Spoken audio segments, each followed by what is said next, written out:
Leo ni mwaka mpya hapa mjini ba wanapata pombe wakicheza wakifurahia kukesha ili kesho waweze kusherekea sikukuu. Wameanza leo pani kunywa pombe, mwendo wa pombe mpaka kieleweke.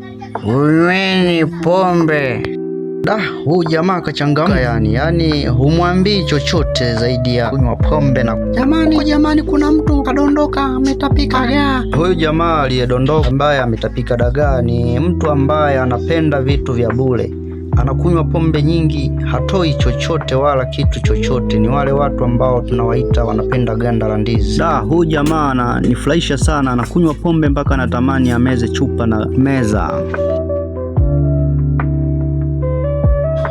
Leo ni siku ya furaha, tunyweni pombe.